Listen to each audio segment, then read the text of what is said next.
अस्सलाम वालेकुम। मुझे बताइए, मेरी स्क्रीन विजिबल है और मेरी आवाज़ क्लियर आ रही है आप सबको?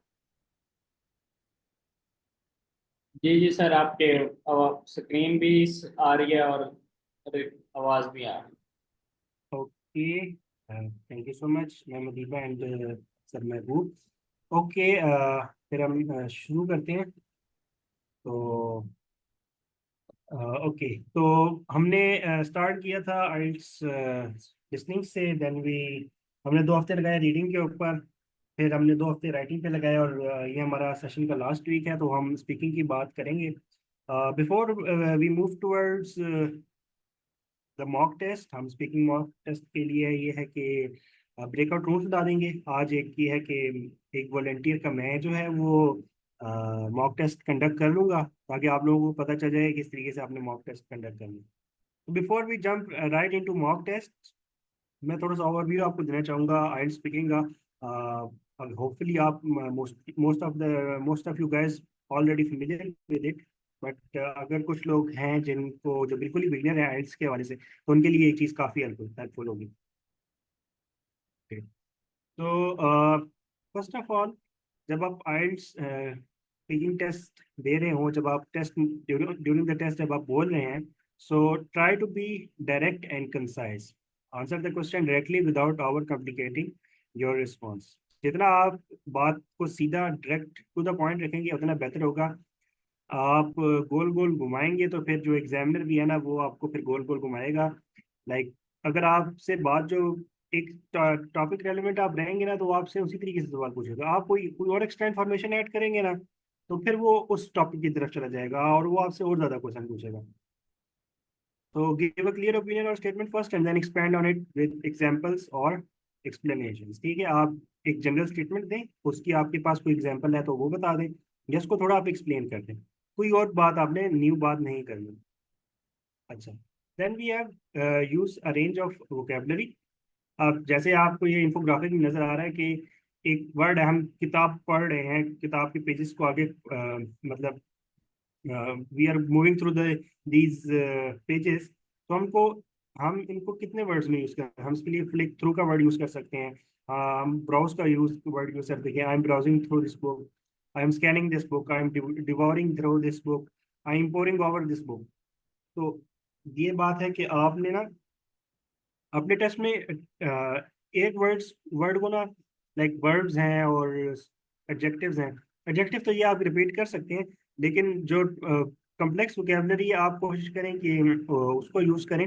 और इसमें ये नहीं करना कि आप जो है वो आइल्स के लिए एक जो है वो टेस्ट के लिए प्रॉपर एक वो आपने 500-600 वर्ड्स रट के चले जाए, तो वो आपके काम नहीं आएंगे। आपने जब तैयारी शुरू करनी है तो आप विद टाइम आप अपनी वोकेबलरी साथ साथ इम्प्रूव करनी है by watching English content, reading English content, watching BBC learning English YouTube channels, podcasts, and there are very other very relevant podcasts like TEDx and all that. तो जब आप इस तरीके की पॉडकास्ट देखेंगे और इंग्लिश के इन्वायरमेंट में आप अपने ज़्यादा से ज़्यादा टाइम स्पेंड करेंगे, तो आपके ऑटोमेटिकली जो है वोकेबलरी इंक्रीज हो जाएगी। तो use variate vocabulary that is appropriate for the question, avoid repeating the same word और फ्रेजेस। तो आपने कोशिश करनी है कि आप एक वर्ड को जो है ना वो, हो सकता है आप दो से दफा रिपीट कर दें, लेकिन कोशिश करें कि आप जो है ना, आपके पास इतनी वोकेबलरी हो कि आप वर्ड्स रिपीट ना करें। और इसमें ये होता है ना कि हमारे पास टॉपिक स्पेसिफिक वोकेबलरी होती है। फॉर एग्जाम्पल, अब अगर मैं इंटरनेट की बात करूं, तो आप इंटरनेट के अंदर की वोकेबलरी आ जाती है technology and networks and and इस तरह के ना डिफरेंट हमारे पास वोकेबलरीज वर्ड्स जो है वो टॉपिक स्पेसिफिक होती है। इसी तरह अगर हम मैं बात करूं कि आपको टॉपिक पूछा जाता है कि what you think about summers and winters, तो अब ये जो है ये जो टॉपिक है it's relevant to the weather. ठीक है, तो आप इसमें डिफरेंट वर्ड यूज कर सकते हैं, hot, cold and cool winds. तो इस तरीके से आपने टॉपिक स्पेसिफिक वोकेबलरी को यूज करना है। आपने ना ऐसे वर्ड्स नहीं यूज करने जो उस टॉपिक में सही नहीं बैठ रहे हो। However, don't use overly complex words just for the sake of it. Clarity is more important. ठीक है, अब अगर आप जो है वो रटा लगा के गए हैं और या आपने एक वर्ड यू सीख लिया प्लेथोरा, तो आप ये है कि कोशिश करेंगे कि उसको हर वर्ड हर सेंटेंस में अपने आप यूज करने की कोशिश करें, तो वो जो है ना काफी जो है मुश्किल मुश्किल हो जाएगा। ठीक है, तो नॉर्मली इंग्लिश में हम प्लेथोरा का वर्ड जो है वो यूज भी नहीं करते, तो आपने इतना कॉम्प्लेक्स इसको नहीं बनाया, सिंपल आपने वर्ड्स बोलने हैं जो नॉर्मल आप नॉर्मल जब आप बोलते हैं तो वो यूज होते हैं, या जब कोई इंग्लिश स्पीकिंग पर्सन भी बोलेगा तो वो उनको यूज करे। Okay, expanding on your answers, don't just give one word or very short answer. Instead of saying yes or no, follow up with the reasoning or an example. For example, अगर आप examiner आपसे पूछता है do you like watching movies, तो आप सिर्फ ये कहते हैं yes I like watching movies, और उसके बाद आप चुप कर जाएं, तो एग्जामिनर तो आपसे नेक्स्ट क्वेश्चन पूछ लेगा, लेकिन ये है कि ये बहुत शॉर्ट आंसर है, आपने बताना है yes I really enjoy watching movies, specially thrillers because they keep me engaged and I love the suspense. ठीक है, तो इस तरीके से आप अपनी आंसर्स पे एक्सपेंड कर सकते हैं। तो जब मैं मेरा जो टेस्ट था तो उसमें मैंने मेरे से एक ये मिस्टेक यही हुई थी कि मैंने अपने आंसर्स को एक्सपेंड नहीं किया था, मैं बहुत स्मॉल शॉर्ट आंसर दे रहा था, तो जिसकी वजह से मेरा जो है वो स्पीकिंग में 6 बैंड आया था, तो अगर मैं एक्सपेंड करता तो मेरा जो बैंड है वो 7 भी आ सकता था। Then organize your thoughts. Use transition words like firstly, in addition, on the other hand, or to sum up to structure your thoughts. जिस तरह हम राइटिंग में हमने एक बात डिस्कशन की थी कि आपने कोहेरेंस का ख्याल रखना होता है कि आपकी सेंटेंसेस हैं वो आपस में एक कोहेरेंस लग रही है, ऐसा ना लग रहा हो कि आप पहले एक बात कर रहे हैं और फिर कोई बिल्कुल नई बात कर रहे हैं, तो आपने एक फ्लो रखने के लिए आप डिफरेंट जो है इनको हम कहते हैं ट्रांजिशनल डिवाइसेस को यूज कर सकते हैं, firstly, in addition, on the other hand, to sum up, however, moreover.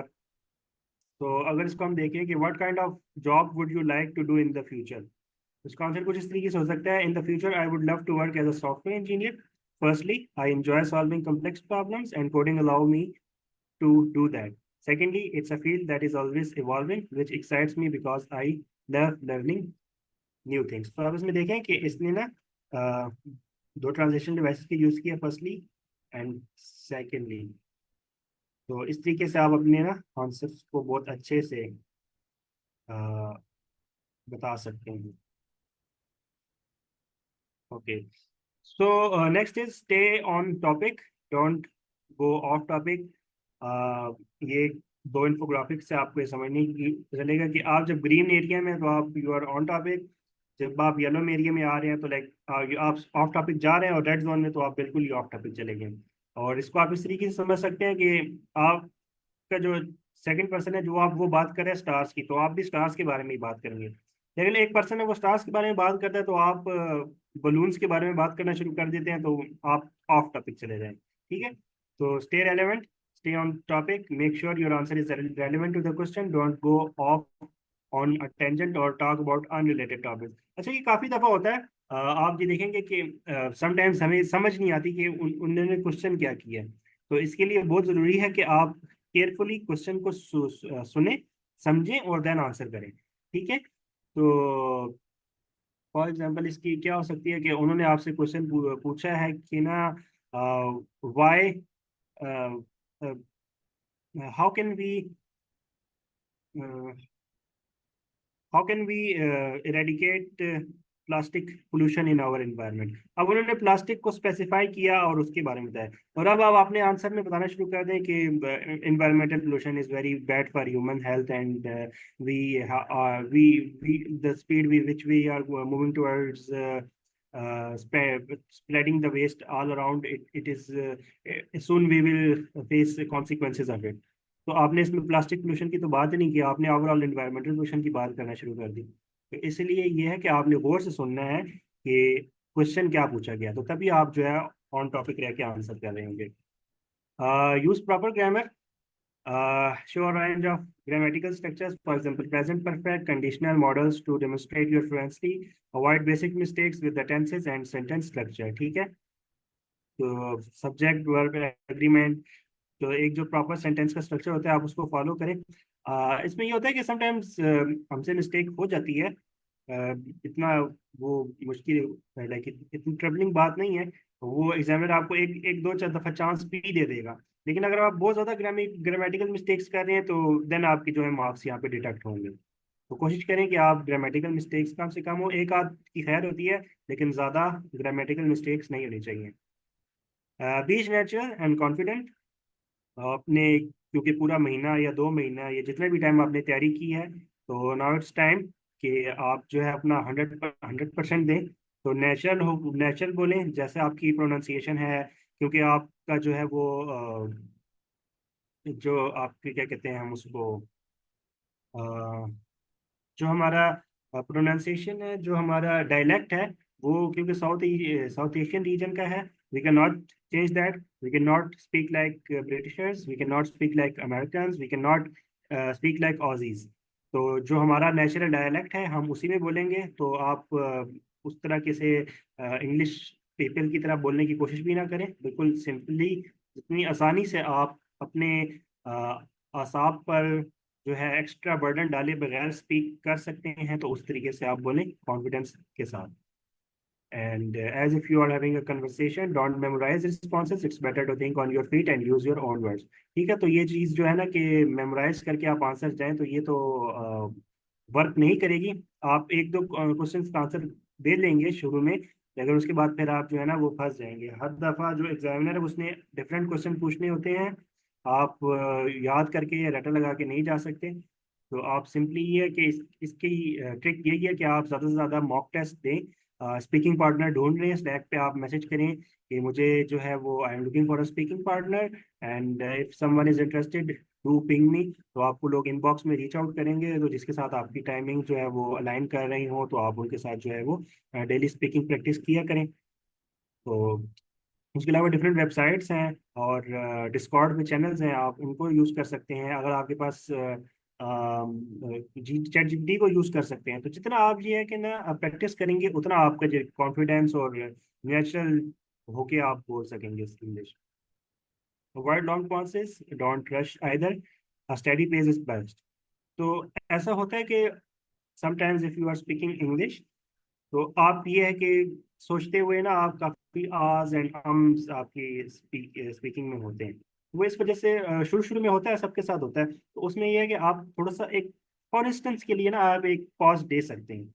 जब आप आ एंड अम करेंगे उस जगह पे आप थोड़ा सा पॉज लें और स्लोली स्लोली बोलें। जितना आप स्टार्ट में स्लो शुरू करेंगे, आप अपना पेस और फ्लुएंसी इंक्रीज कर सकते हैं। तो मैं अगर अपने टेस्ट की बात करूं, तो उसमें मुझे याद है कि मैंने कोई भी आज एंड अम्स नहीं किए थे, और मैं बिल्कुल फ्लुएंसी से बात कर रहा था, जस्ट लाइक मैं अब उर्दू बोल रहा हूँ और आप लोगों के साथ बात कर रहा हूँ। तो आपने ये है कि ज़्यादा लंबे पॉजेज भी नहीं लेने कि ऐसा लगे कि 2 4 5 सेकंड से ज़्यादा आप चले जाएं, तो ये एक लॉन्ग पॉज कंसिडर किया जाएगा। आप सिंपल 1 सेकंड या एट मोस्ट 2 सेकंड का पॉज ले सकते हैं। 2 सेकंड भी बहुत ज़्यादा होगा, सिंपल एक इंस्टेंस के लिए ना कि वो फील ना हो। तो इतना सा आप पॉज लें और बोल सकते हैं, फिर पॉज लेके बोलें, तो आहिस्ता आहिस्ता आपकी जो फ्लुएंसी है और नेचुरल और कॉन्फिडेंस जो है वो आता जाएगा आपके। Express your opinions. अच्छा, इसमें स्लाइड मिस तो नहीं होगी? नहीं। अच्छा, एक्सप्रेस ओपिनियंस कॉन्फिडेंटली। कॉन्फिडेंस की बात ही पिछले स्लाइड में की गई है, और इधर भी यही बात की जा रही है कि don't hesitate to share your opinions. आपको जो चीज़ लग रही है, आपके जहन में जो बात आ रही है, आप उसको बता दें। Examiner is interested in hearing your perspective, not whether your answer is right और रॉन्ग। ठीक है, तो आपके जहन में जो भी बात आ रही है, आप ये मत सोचें कि यार नहीं ये दिस इज रॉन्ग, ये एग्जामिनर क्या सोचेगा कि मेरे ख्यालात ऐसे हैं और मैं जो है इस तरह सोचता हूँ। Just share your opinions. Examiner ने आपको आपकी इंग्लिश को जज करना है, उन्होंने आपके ख्यालात को जज नहीं करना। उन्होंने आपको इस बात पे नहीं जज करना कि इस बंदे को तो इतनी सी नॉलेज, इस बारे में नॉलेज ही नहीं है। तो is just wanted to see how good you can speak English, how good can you convey your ideas that you are having in your mind. What do you think about public transportation in your city? तो sometimes अगर ऐसे difficult question आ जाते हैं कि why do you think consumerism is a major problem nowadays. अब आपको consumerism के बारे में कुछ भी नहीं पता, और अब यहाँ पे ये है कि आप कॉन्फिडेंस लैक करते हैं और आप कहें कि नहीं ये तो this is a difficult question for me, I don't know the answer. तो आप कुछ ठीक है, एडमिट करना ठीक है, लेकिन साथ साथ आप बोल सकते हैं कि it is related to something shopping that people are doing more shopping in, तो कुछ भी आपके जहन में आ रहा है आप जरूर बोलें. I think public transportation is quite efficient in my city. The buses are frequent and affordable, which makes commuting easier. However, I believe the system could be improved with better routes and more environmentally friendly vehicles. तो ये थोड़ी सी था इसकी example. Next, don't book speaking on the same day. ये मेरी एक जो है वो सेल्फ आजमाई हुई जो है वो ट्रिक है कि मैंने जो अपना स्पीकिंग टेस्ट था वो सेम डे मैंने बुक किया था. जिसकी वजह से ये था कि मैं जब मेरा स्पीकिंग टेस्ट होने वाला था तो 3-4 घंटे मुझे वेट करना पड़ा. वेटिंग एरिया में काफ़ी मैं एग्जॉस्ट हो चुका था, और जैसे ही मैं एग्जाम रूम के अंदर एंटर हुआ तो मैं ये भूल गया कि मैं तो आइल्स का टेस्ट देने आया हूँ. आई गॉट रियली कंफर्टेबल, और जो एग्जामिनर थी उनके साथ मैं ऐसे फ्लुएंटली और बहुत इजी वे में बात कर रहा था, और मैं ये चीज़ें भूल गया जो मैंने अभी आपके साथ डिस्कस की हैं कि किस तरीके से आपने अपने आंसर्स को बताना है, किस तरीके से आपने जो है वो उनको एक्सपेंड करना है. तो मैं बहुत शॉर्ट आंसर्स दे रहा था. मैंने एग्जांपल्स, एक दो एग्जांपल्स दी, और ज़्यादा मैंने अपने आंसर्स को एक्सपेंड नहीं किया. तो ये चीज़ बहुत सिंपल सी ये चीज़ है कि आपने टू द पॉइंट आंसर देना है. एग्जाम्पल आपके माइंड में आ रही है, एग्जाम्पल दें. और अगर कोई रेलेवेंट आप उसके हवाले से कोई ओपिनियन या कोई आपने कोई स्टैटिस्टिक्स शेयर करना चाह रहे हैं या कुछ भी, तो आप अपने आंसर की को एक्सपेंड करें. और ये है कि आप अपने जो आंसर्स है ना उनको हम एक स्ट्रेटेजी कहते हैं, PPF, past, present and future. कि आप जब अपना आंसर शुरू करेंगे तो पास्ट से शुरू करें, प्रेजेंट में आए और फ्यूचर के बारे में बताएं. आप इसमें कह सकते हैं, अगर आपसे पूछा जाए कि डू यू वर्क और स्टडी, तो इसका आंसर ये हो सकता है कि I use to work, but present में आ जाए, but right now I am not study, I am working, I am studying, sorry, I am working towards getting my uh, postgraduate studies, and I am applying for different universities for fully funded scholarship in America. तो आप इस तरीके से बोल सकते हैं कि आप पास्ट से शुरू करें, प्रेजेंट का बताएं, और फ्यूचर में आप किस तरीके से. तो इस तरीके से आप जो है ना अपनी थॉट्स को कन्वे कर सकते हैं. और नेक्स्ट ये है कि स्पीकिंग रूब्रिक्स. तो आपने ये है कि जब भी कोई मॉक टेस्ट देना है तो आपने खुद उसको एनालाइज करना है कि मैंने इसमें क्या मिस्टेक्स की हैं और मैं क्या इम्प्रूव कर सकता हूँ. जो आपका पार्टनर होगा वो तो आपको बताएगा ही कि आपने क्या गलतियाँ की हैं. अगर आप चैट जीपीटी के साथ कर रहे हैं तो वो भी आपको बता देगा. लेकिन जब तक आपको खुद नहीं पता चलेगा ना कि मैंने क्या मिस्टेक्स की हैं, तो आप नहीं ठीक कर सकते. फॉर एग्जाम्पल, ये ऐसा होता है कि लाइक हमारे कोई चीज़ अगर हम गलत कर रहे हैं ना, तो जब तक हमें खुद रियलाइज नहीं होगा कि हम इसको गलत करें, तो हम तो उसको ठीक ही नहीं करेंगे ना. हमें तो यही लगता रहेगा कि यार नहीं, मैं तो ये काम ठीक कर रहा हूँ. तो ये रियलाइजेशन बहुत ज़रूरी है. आपको ये जितना जल्दी ये एहसास हो जाए कि नहीं, ये चीज़ मैं गलत कर रहा हूँ, तो फिर तभी आप you take the steps to, आप उसको ठीक करने की कोशिश करते हैं. लेकिन अब जब तक आपको यही नहीं रियलाइजेशन हो कि नहीं, मैं तो, आप यही सोचते हैं कि नहीं यार मैं ठीक है, ये मैं जो है वो सही कर रहा हूँ. तो इसके लिए जो है वो ब्रिटिश काउंसिल का एक वो है हमारे पास. अगर आप उनका प्रीमियम मटेरियल को एक्सेस करेंगे ना, तो उसमें आपको मिल जाएगा कि आई स्पीकिंग के इवेल्युएशन चेकलिस्ट. तो listen to part 1 of your recording. तो आप जब भी अपने स्पीकिंग मॉक टेस्ट दे रहे हैं, अच्छा मेरे आई गेस मेरी स्क्रीन नहीं share.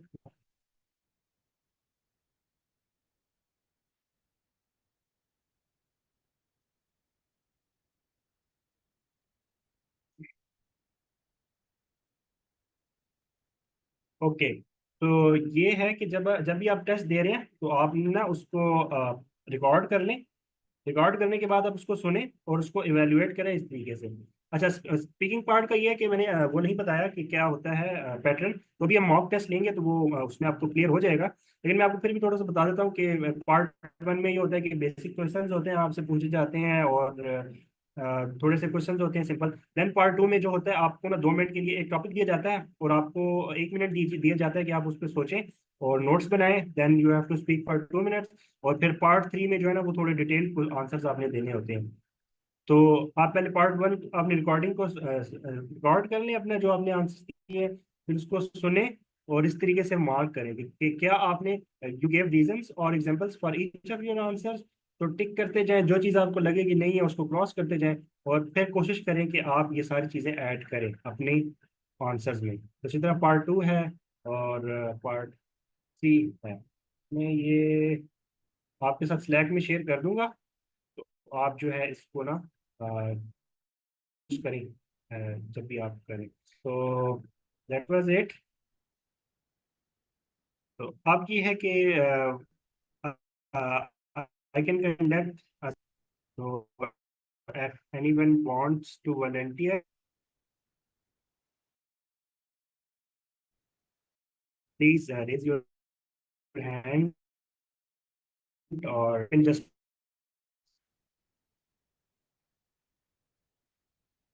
I guess my internet is having a little trouble here. Sir मैं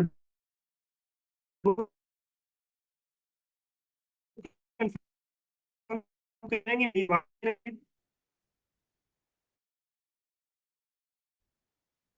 internet is having some issues. Sir आपकी आवाज कट रही है, आप आ नहीं रही।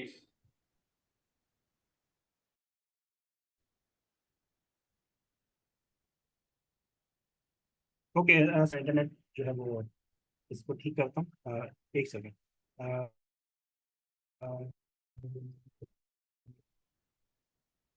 ठीक है। तो सर मुझे आप बताएंगे कहाँ पे ये डिस्टॉर्शन शुरू हुई थी? अभी क्लियर है? जी अभी क्लियर है। आई गेस सर अब मेरी आवाज़ क्लियर होगी। Hello, anyone can tell me, can you hear me? Okay, thank you ma'am Adeeba. And अच्छा, तो आप लोगों को जो मैंने बातें बताई हैं, ये जो मैंने आपको लास्ट में एक पीडीएफ शेयर किया था, इसमें मैंने आपको बताया था, तो ये यहाँ तक आप लोगों ने मेरी बातें आपको समझ आ गई थी, आपने सुन ली थी या? सर रहमान एक बार मतलब 1 मिनट का ओवरव्यू दे देंगे क्योंकि मैंने अभी ज्वाइन किया और मुझे वॉइस बिल्कुल ही नहीं आ रही थी। अच्छा, सर मैं ना अभी एक जो है मॉक टेस्ट कंडक्ट कर लेता हूँ किसी पार्टिसिपेंट का, तो आपको जो है ना समझ आ जाएगी। असल में हम आज आइल्ट स्पीकिंग की बात कर रहे हैं। आइल्ट स्पीकिंग में हमारे पास तीन जो है वो इसके पोर्शंस हैं, तीन पार्ट्स होते हैं। पार्ट वन में सिंपल आपसे वो क्वेश्चंस पूछते हैं, लाइक आप सबसे पहले आपका नाम पूछेंगे, then they will ask do you work और स्टडी, इस तरह के क्वेश्चन होते हैं। देन वो आपसे सिंपल नॉर्मल टॉपिक्स पे ना 3 से 4 क्वेश्चन पूछेंगे। देन पार्ट टू में जो है आपको 1 मिनट दिया जाता है, एक टॉपिक दिया जाता है, आपको क्यू कार्ड शो कराया जाता है और कहा जाता है कि आप इस पे सोचें 1 मिनट के लिए, नोट्स बनाएं। एंड फिर आप जैसे 1 मिनट पूरा रहता है, एग्जामिनर कहते हैं you can start speaking now, you should start speaking now. तो फिर आप 2 मिनट तक उस पर बोलते हैं। तो कोशिश ये की जाती है कि आप जो है वो बोलते रहें, एग्जामिनर आपको रोक देता है कि हाँ ठीक है 2 मिनट पूरे हो गए हैं, तो आप स्टॉप, आप बोलना बंद कर दें, या we are moving towards part three. तो फिर अच्छा, वो इस तरीके से बताते नहीं है कि हम part, this is the part one, this is part two. बस वो एक ऐसा एक फ्लो में आपसे ना क्वेश्चन पूछे जा रहे होते हैं। फिर पार्ट थ्री में जो है थोड़े से डिफिकल्ट क्वेश्चन, मोर डिटेल्ड क्वेश्चन आपसे पूछे जाते हैं। तो एक सेकंड में अपने पास मॉक टेस्ट ओपन कर लूँ।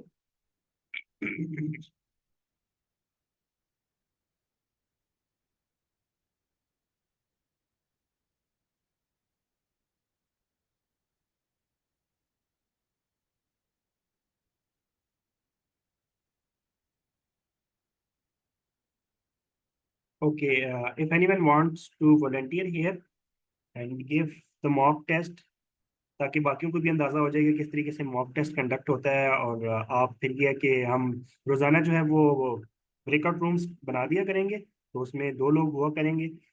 पहले फर्स्ट पर्सन जो है सेकंड पर्सन का एग्जाम कंडक्ट करेगा, फिर सेकंड पर्सन फर्स्ट का। तो इस वीक जो हम सारा ये एक्टिविटी परफॉर्म करेंगे। तो सर महबूब, अगर आपका मैं टेस्ट कंडक्ट कर लूँ, या मैम समीना इफ आप वॉलंटियर कर दें, या if anyone else who wants to take a go. अच्छा, आप लोग बोला करें, बोलने की पाबंदी नहीं है।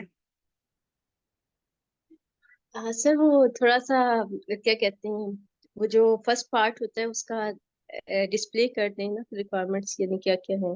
तो जो भी स्टूडेंट्स होंगे हो सकता है वो थोड़ी देर तक थिंक कर लें कि अच्छा ये हमने बोलना है। मैम आप रिपीट करेंगे, मैं समझा नहीं और सही से। सर जो स्पीकिंग का पार्ट 1 होगा, या जो आप चाह रहे हैं ना कि अभी हम लोग जो भी स्टूडेंट्स है वो एज अ वॉलंटियर कुछ बोलें, तो अगर आप कोई भी टॉपिक या कुछ भी आप बोल बता दें कि ये है, तो इस पे आप स्टूडेंट्स हैं वो बोल लें। अच्छा चलिए मैम, अगर तो आप वो 2-3 मिनट्स होंगे सबके पास, यानी जिसने भी बोलना होगा तो वो ग्रेजुअली आहिस्ता आहिस्ता हो सकता है स्टूडेंट्स पार्टिसिपेट करना स्टार्ट कर दें कि अच्छा ये है, तो हम थोड़ा सोच के उस पे बोलना स्टार्ट कर दें। ठीक है मैम, वो किए जा सकते हैं, लेकिन मैं चाह रहा था ना कि एक एक वन गो में आपको ना एक सबको पता चल जाएगा कि किस तरीके से ना टेस्ट होता है। तो इतना मुश्किल नहीं जी है, सर। मतलब 11 से 12 मिनट, एट मोस्ट 15 मिनट का जो है ना ये स्पीकिंग टेस्ट होता है। जी सर। तो अगर आप ma'am if you are, sir मुझसे हो सकता है अटक जाऊं, या हो सकता है माइंड में पॉइंट ही ना आ रहा हो उस टाइम पे, लेकिन चलें मैम एज अ कोई वॉलंटियर। ठीक है, चलें, अगर कोई और अगर वॉलेंटियर क्योंकि अभी करना ना मैंने प्रिपरेशन इसलिए प्रॉपर प्रिपरेशन स्टार्ट नहीं की ना, जैसे अभी ये है, मुझे मॉड्यूल्स का आइडिया हो गया कि कौन कौन से मॉड्यूल्स होते हैं और इनमें कितने सेक्शंस हैं, और क्या क्या हम लोग कितनी एफर्ट अगर एक पर्सन है वो अपनी लगा सकता है इस पे, तो वो अच्छा बैंड ले सकता है। तो मैम, अगर अभी आप ये नहीं, मॉक टेस्ट बेसिक देंगी ना तो आइडिया। आपको बड़ी बहुत मतलब क्लियर, आज ही क्लियर हो जाएगा कि स्पीकिंग टेस्ट किस तरीके से होता है। चलिए मैम, मैं आप ये टेस्ट कंडक्ट कर लेता हूँ, कोई और तो जी सर। सारे ही घबरा रहे हैं। जी सर, फिर आप अच्छा चलिए मैम, मैं आपको स्टार्ट बता करें दूं फिर। कि पार्ट वन में मैं आपसे 3-4 क्वेश्चन, मतलब 4 to 5 क्वेश्चन पूछूंगा। उसके बाद पार्ट टू में मैं आपके साथ ना क्यू कार्ड स्क्रीन पे शेयर कर दूंगा। और आपके ठीक पास है। 1 मिनट होगा, मैं आपको बताऊंगा कि you have 1 minute, you can make the notes. तो अपने पास एक पेन पेपर ले लें, तो उसके लिए आपको उस जी पर सर। नोट्स बना लीजिएगा। फिर आपने 2 मिनट तक ना कंटिन्यूसली उसके ऊपर बोलना है। ठीक। और उसके बाद फिर पार्ट थ्री होगा, पार्ट थ्री में बेसिक क्वेश्चंस होंगे, मतलब उसमें थोड़े से आपने डिटेल्ड आंसर देने होंगे। तो पार्ट वन में होता है कि आप 2 to 3 लाइंस के आंसर दे सकते हैं, लेकिन पार्ट फोर में ये होता है कि, सॉरी, पार्ट थ्री में ये होता है कि आप जितना डिटेल्ड आंसर देना चाहें आप दे सकते हैं। ठीक है सर, पार्ट 1 में हमने बस ब्रीफली भी दे सकते हैं, लेकिन जो आगे पार्ट 3 होगा उसमें हमें थोड़ा सा डिटेल में देना होगा। यस मैम, थोड़ा डिटेल्ड आंसर देने ठीक। होते हैं, क्योंकि वो टॉप थोड़ा सा ना क्वेश्चन ही ऐसे होते हैं कि उनमें आपको ना डिटेल्ड आंसर करना पड़ता है। जी सर। ओके मैम, आप रेडी हैं, फिर शुड आई स्टार्ट? हाँ जी sir. Okay, what is your name? I am Sameena. Sir introduction करना है या सबसे पहले नेम ही, मतलब इस तरह ही होगा जैसे आप दे रहे हैं? अच्छा मैम, मैं थोड़ा सा आपको बता देता मुझे हूँ भी कि थोड़ा सा हुआ, हाँ थोड़ा सा ये भी बता आपसे दें। कोई पूछे ना तो व्हाट इज योर नेम, तो आप थोड़ा सा अपना बता देते हैं कि my name is this, I live here, I do this. तो अगर मेरे से कोई पूछे व्हाट इज योर नेम, तो I will say that my name is Ubaidur Rahman, you can call me by my first name Ubaid. तो ये बिल्कुल ओके। सिंपल आंसर है। फिर अगर वो आपसे पूछे कि वेयर डू यू लिव, तो आप बता सकते हैं कि I live in this city, it is famous for this purpose, and it is located here. तो इस तरीके से आप थोड़े थोड़े सा ना आप आंसर दे सकते हैं। ठीक। ठीक। So जी sir. I'm going to start again. Yes. Can you introduce yourself? Yeah, sure. My name is Meena, and you can call me Sami. And I live in Muscat. It's the main capital of the in Arabic country Oman, and it comes under GCC. And now I tell you about my education or academic background. I have done my master's degree from UT Texla, and later I got during the studies I got some teaching assistant experience, but later I didn't do any job. Nowadays I'm just preparing for my IELTS test, and also along with some coding activities, and that's all. Okay, It's how do you balance work and leisure time? It's very difficult before because mostly we spend our time without doing anything. But now, once first you have to make an objective, like what you want to do in your life. If you will set your objective, then you can further make schedule for your life, like what time you have to spend on which task. So first, I spent a lot of time to waste, like I didn't do anything. But now I made an objective, like I have to achieve certain position in my life. So then I made the schedule, and now I'm following that schedule. That okay, I allocate certain hours that I will spend on learning. Then I will apply this learning, and what the rest of the activities, like whatever I have to do while I'm at home. So later I spend time on that activities. Okay, ma'am. Uh, Uh, what do you usually do to relax after a busy day? well, now I feel that mm, It's a cup of ma'am? tea Yes. make me easy. Like after too much, like after a hectic routine, I I feel I want that I have to spend alone with calm environment and with a cup of tea and some rest I do. And that's all. Later again, I don't want that during that time, that maybe it will be 20 minutes or 30 minutes. I don't want to think about the whole day activities, because if I will think, I surely I will be tired again. So during that relaxing time, I feel only that I have to be relaxed. I didn't think anything. I just a calm environment with a cup of tea. Okay, ma'am. Uh, what challenges do you face when learning a new language? Sir, मुझे question sorry, I didn't get you. Okay. What challenges do you face when learning a new language? Yes. Uh, Before, like s- sometimes I feel that I'm not able to learn it. Like initially, when at the start, I felt that okay. When I started, I said okay, it's too difficult. Maybe I'm not able, because it was a mindset built in my mind that only the certain people can do certain tasks. Everyone cannot do everything. So before, I was thinking that.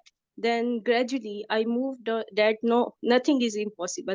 Now I followed that quote that nothing is impossible. So gradually I just set my objective that I have to achieve this thing. I have to learn this thing. So later, now I can say that now after spending maybe if you spend 2 months regularly with consistency on anything, like if you want to learn something, any language, anything in your life, then if you consistently you spend 2 months, you can learn, you can achieve that thing. So Okay, ma'am. this main challenge that I before I was tired, that I think okay, it was only the problem with my mindset that it's difficult, I cannot do. If I changed my mindset, then it was these challenges were easy for me. Okay, ma'am. Uh, you will see a cue card on the screen. You will have 1 minute to think on it, and then you have to speak. I will let you know when you should speak. You should make note. You can make notes on this topic.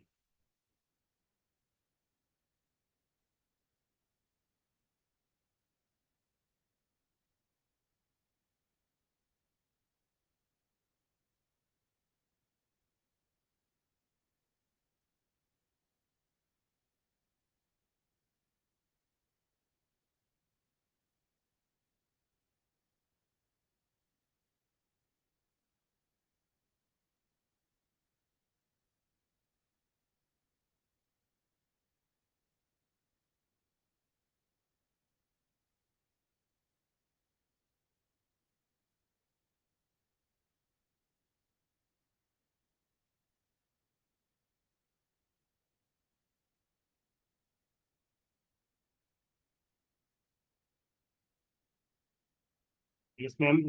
You can start speaking now. Okay. The most recent project I have done with the telecommunication company, and I made a diagnostic portal for them. And it was like a little bit challenging for me because the language in which I have to develop that, it was new for me. Well, not totally new, but it's like sort of embedded. Like I just know about the front end design and back end design. I was not aware about that. So first, for preparing this, I took some like I just present my project plan in front of employees of that company, and they give me some requirements, and then also they hire one person for me that he will guide me through all process. Later, during that, okay, during all this, first I have to complete all the requirements, everything.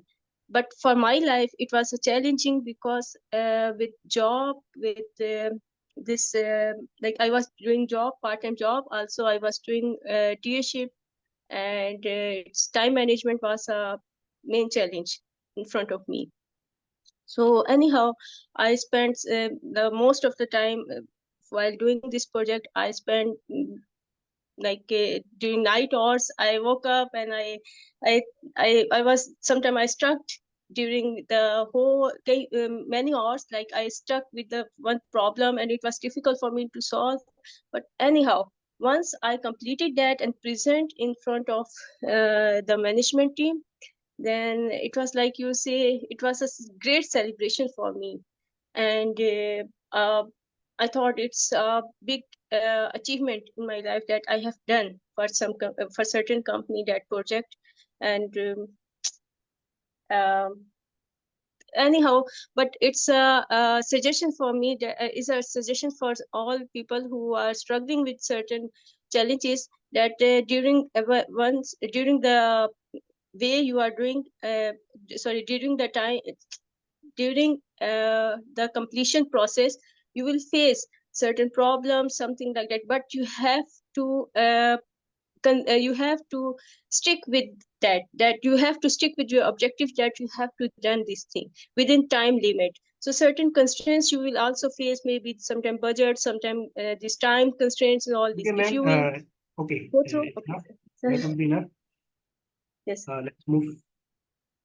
So this was the second part. Yes. Second. Okay. Let's talk about the teamwork. What are the advantages of working in a team? So if it's like I felt it's a great advantage for me that if we work in a team, that many people are there who help you. Like if I spent I spent a lot of time on certain problem, then I stuck and I feel that okay, it's impossible for me to do. When I show this problem in front of my team, any member of my team, he said, oh, it's a very little problem that you are stuck here. So I felt that teamwork is a like help you to it's like help you to achieve your objective. Okay. What can companies do to improve employee productivity? Sorry, sir, I didn't get you. What can companies do to improve employee productivity? So mostly they use some they offer some bonuses and incentives, and like sometimes they say they give you promotions, they give you, or maybe sometimes they organize certain activities that the employers they get motivation, such as like they organize dinners for them. They offer some certain gifts, or even sometimes they increase their salary packages, so they got motivated. What role do you think automation and artificial intelligence will play in the workplace? Um,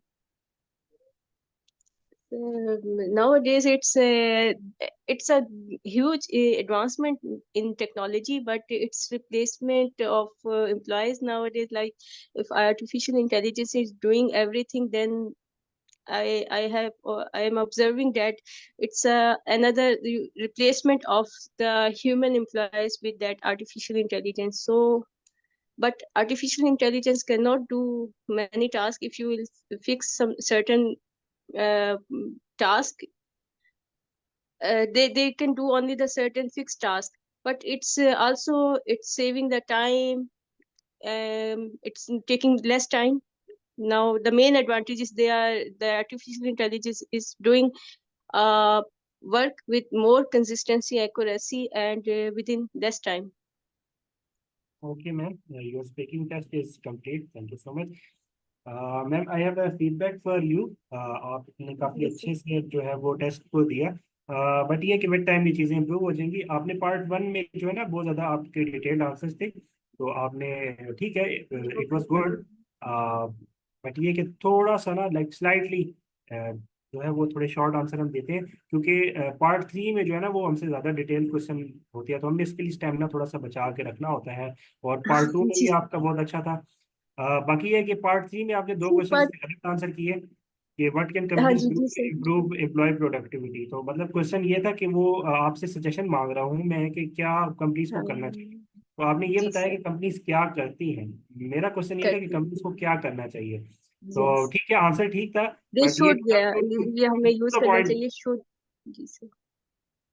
to the uh, point नहीं था, but answer फिर भी ये कि मैं कहूँगा 70% ठीक था। लेकिन अगर आप ये बताती कि companies should give employees time to relax, company should give them more incentives, they should be given off time for their extra work they are doing, उस तरीके से आप बता सकती हैं। एंड देन जो है वो एआई और ऑटोमेशन के बारे में जो पूछा गया था उसमें क्वेश्चन में था will play in the work place, like what role do you think automation and artificial intelligence will play in the work place. तो ये फ्यूचर का क्वेश्चन है, तो आपने ये बताना है कि आने वाले दिन में एआई क्या जो है वो एआई किस तरीके से ना चीज़ों को इम्प्रूव करेगी। तो आपने फ्यूचर से हवाले से बताना था, तो just- आप प्रेजेंट में थोड़ा सा आपने बताया, तो बट इट वाज सर ये गुड। थर्ड पार्ट जो है ये बस एकदम ही आ जाएगा, क्योंकि सेकंड में भी थोड़ा यस सा क्यू मैम, मैं है, आपको बता रहा थोड़ा हूँ, सा आपका जो पूरा जो है ना वो टेस्ट है वो एक फ्लो में होता है, वो 1 मिनट के लिए भी आपको जो है ना वो सांस के लिए। सही। और सर थर्ड का क्वेश्चंस वो कहीं से भी दे सकते हैं, मतलब उस वक्त आपको वो, मतलब बस आपके सामने वो प्रेजेंट करेंगे, आपने उसी टाइम सोचना है मैम जो कि आप कौन सा टॉपिक। कैम्ब्रिज की बुक्स को आप सारी 11 से 18 तक फॉलो करें, 19 भी आ गई है, तो उसमें जो टॉपिक्स दिए हुए होते हैं ना उसी तरह के टॉपिक्स होते हैं और इसी तरह के क्वेश्चन जनरली पूछे जा रहे सही होते हैं। सही तो ऐसा कोई टॉपिक नहीं होता सही। कि जिसका आपको पता नहीं होगा। बहुत रेयरली जी ऐसा केस होता है कि आपको किसी चीज का ना पता हो। जी सर। तो थैंक यू लाइक सो ये मच फर्स्ट मैम। टाइम ही था मेरा कि बोलने का भी, और दूसरा कि मुझे ना डिफरेंट पार्ट्स का भी आइडिया हो गया, लर्निंग हुई है कि एटलीस्ट मुझे आइडिया हो गया कि अपने स्टार्ट मैम में देखिए, अब कैसे आपको ना करना स्पीकिंग पूरे का पता चाहिए। चल गया। अगर अब आप ये करते जी कि भाई एक दिन हम पार्ट वन को प्रैक्टिस करें, फिर पार्ट टू को प्रैक्टिस करते, फिर पार्ट थ्री के, तो वो मस में ना हमारा काफी टाइम लगना था। आई होप कि बाकियों को भी सारा अंदाजा हो गया होगा। तो आई गया होप अस्सलाम कि आई विश वालेकुम के सर मीना नजमी कल हमें जी। मैं आज भी आधे में आ गया था। Thank you so much for like session. आपने इतनी हेल्प की सर, वह thank you so much. Yes sir. Sir अगर आप मैं जैस कल जी जी अगर हमें ज्वाइन करें तो ये है कि फर्स्ट टाइम में मैं आपका कंडक्ट कल करूंगा, तो ये है जी कि बिल्कुल ही आपको ना मैं कल का ही स्टूडेंट्स को और बताऊंगा अच्छे कि से। आपको मैं कल का ही बता रहा हूँ कि कल तो मुझे नहीं लगता कि बिल्कुल भी मैं ज्वाइन कर पाऊँ। आज तो फिर भी मैं आधे टाइम पे मैं ज्वाइन करने के काबिल हुआ। तो लेकिन चले ये है कि सर, कल वैसे हमारे पास थोड़ा सा टाइम है, तो अगर जल्दी से हम अगर आप मैंने मैं आपको यही बताना contact था। हाँ हाँ कर हाँ, आप मेरा कंडक्ट कर लें बिल्कुल। और मैंने बस इतना ठीक शॉर्ट में है। बता दूं, मैम समीना की एफर्ट बहुत अच्छी थी पहली यस दफा में। एग्जैक्टली उनको सर। पता भी नहीं था, लेकिन उन्हों की वोकेबलरी अभी कम है उनकी, लेकिन उनको नहीं पता था कि कैसे, फिर भी उन्होंने बहुत एफर्ट पुट की है अपनी स्पीकिंग में। तो that's really appreciated ma'am Sameena. Yes अच्छा मैम, आप तो वो मैंने ना स्लैक में एक जो है वो डॉक्यूमेंट शेयर कर दी है, तो आप जो है रिकॉर्डिंग एक दफ़ा सुनिएगा और आप उसको ना आप खुद मार्क कीजिएगा कि क्या आपने गलतियाँ की हैं और क्या चीज़ें इंप्रूव करनी चाहिए। चले जी सर, सर। मैं ठीक है सर, आप आप कुछ क्वेश्चन तब तक मुझसे पूछ लें आप। मैं क्विकली आपका आपका टेस्ट लूंगा। मैं ज्यादा क्वेश्चन नहीं करूंगा। पार्ट वन में 2 क्वेश्चन पूछूंगा, और देन पार्ट टू का तो वो तो पैटर्न सेम रहेगा। पार्ट थ्री में भी आएगी, 1-2 क्वेश्चन पूछ लूंगा। चलें तो ठीक है, ओके, कोई बहुत बात ब्रीफ नहीं। सा होगा। इट्स लेकिन फाइन एक्चुअल जो सर। टेस्ट होता है ना, वो तकरीबन 10 to 15 मिनट्स का होता है। तो ये यस तो मैं सर। मॉक टेस्ट के किस तरीके से ना आंसर कर लेते हैं। Yes sir, it's okay, fine, it's fine. तो मैं बाकी स्टूडेंट्स को तो बता रहा था। ओके सर, क्या क्या okay, can you introduce yourself? Well, my name is Najmi Hassan. You can call me Najmi. Okay Najmi, do you work और study? I'm a student for now. I'm a final year software engineering student. Just completed my last semester and working on my FYP project. Okay, let's talk about the free time. Uh, how do you like, what do you like to do in your free time?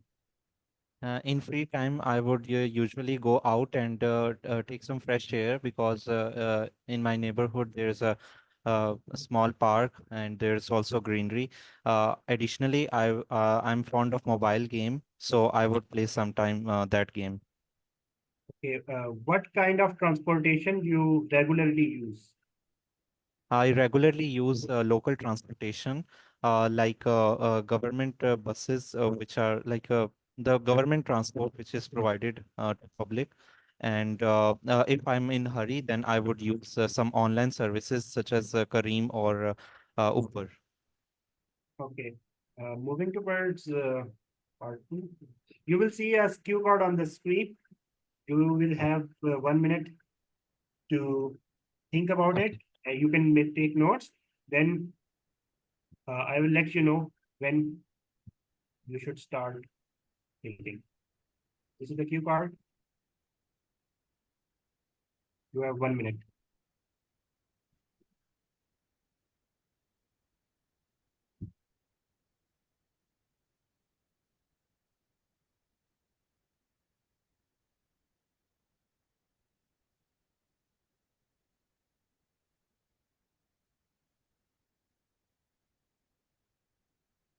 Sir, what's the whole question like? It's the upper part is not Okay, visible. I'm sorry. The topic is describe a skill you would like to learn. Okay, I'll just Describe a skill you will. can you share Sita? Yeah, now I can see. Yeah, thank you so much. Describe a skill you would like to use.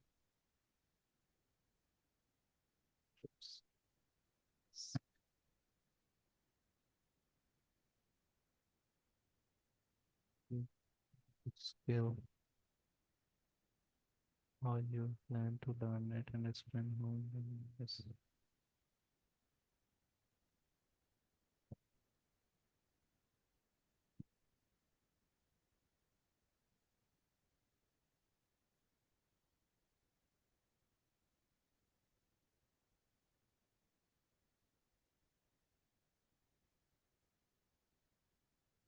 Okay, sir, you can start speaking now.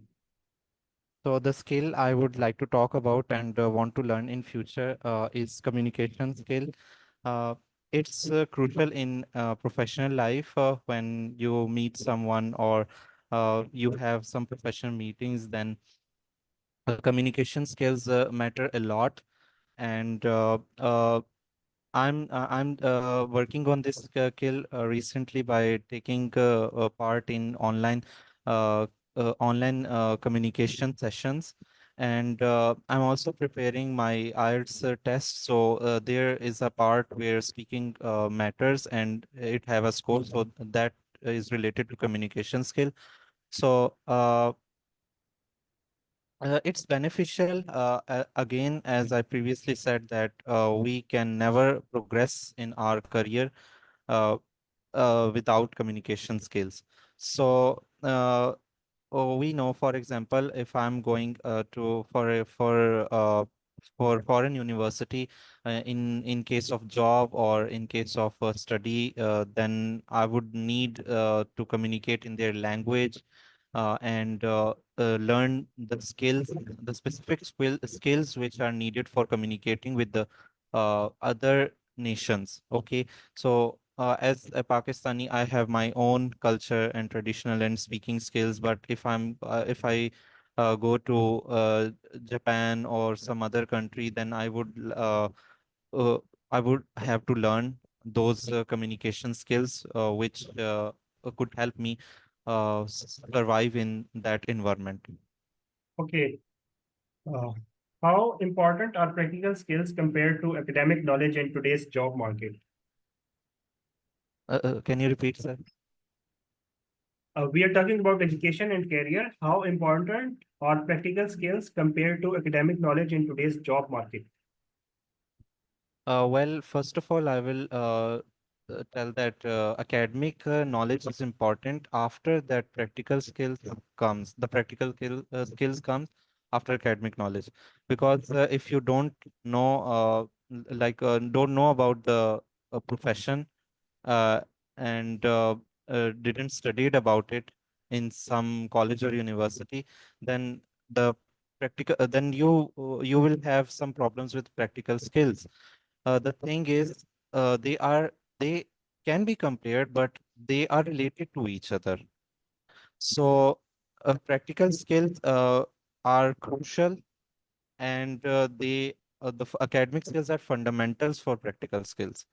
So in my opinion, they both relate to each other. Okay sir, Najmi, thank you so much, your speaking test is over.